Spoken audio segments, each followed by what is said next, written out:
Carl Schmitt was a famous jurist, political theorist, and writer, as well as being a prominent member of the NSDAP. Schmitt wrote prolifically on the topic of how political power functions, on top of his many polemics against democracy, egalitarianism, and liberalism. Throughout the corpus of his writings, he discusses many salient ideas and concepts which warrant our attention. One such concept is that of the friend-enemy distinction. To begin, Schmitt correctly observed that there is no such thing as a politically neutral institution. Contrary to what people learn in high school civics class, it is impossible for an institution to be completely neutral and objective. Institutions are run by men, and men will always have groups or higher ideas to which their loyalty belongs. The friend-enemy distinction, therefore, arises when any belief or idea that threatens a group's existence is proposed. A friend is anyone who supports the continued existence of a group and its ideas. An enemy, on the contrary, is anyone who opposes the ideas and existence of the group. This is the fundamental principle of politics according to Carl Schmitt. Importantly, Schmitt uses the terms friend and enemy not in a personal sense, but rather in a way that cuts to the core of what politics really is.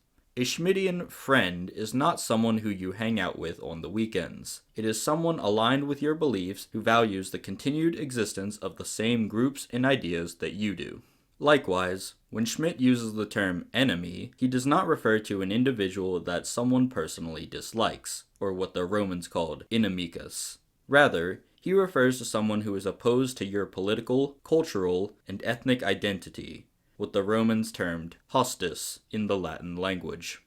Recognizing this, politics, therefore, is not a marketplace of ideas in which people argue over what official state policy should be. This is a myth of liberalism. Rather, politics is an existential battle between mutually incompatible groups over who wields the levers of power.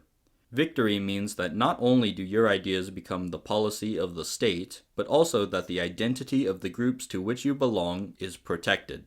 Defeat entails not only the implementation of your enemy's political policy, but also that the existence of things core to your identity are jeopardized.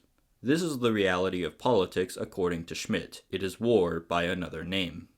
While the friend-enemy distinction is not difficult to comprehend, it is unfortunately the case that many people are simply too stupid to grasp this concept. I speak primarily of individuals who refer to themselves as conservatives. Earlier this month, at a conservative political convention called AmFest, the leftist influencer Cenk Uygur was not only invited to speak, but was also met with applause and a standing ovation by an audience of bona fide conservative retards. It is hard for me to hide my contempt for these people. Despite Cenk Uygur hating them on an existential level and wishing for white Americans to be replaced by non-whites, they stand and applaud him like brainless fools. While the sheer stupidity of American conservatives is not news to any of us, Cenk's appearance at their convention demonstrates two things. Firstly, it shows that the friend-enemy distinction is not obvious to a sizable number of people.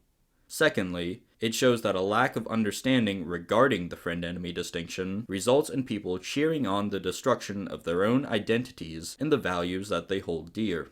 For this reason, Carl Schmitt's idea of the friend-enemy distinction is not a trivial concept, but on the contrary, it is foundational to understanding political science. Those who try to refute it or are simply unable to grasp it are doomed to lose at politics and reap the negative consequences of defeat.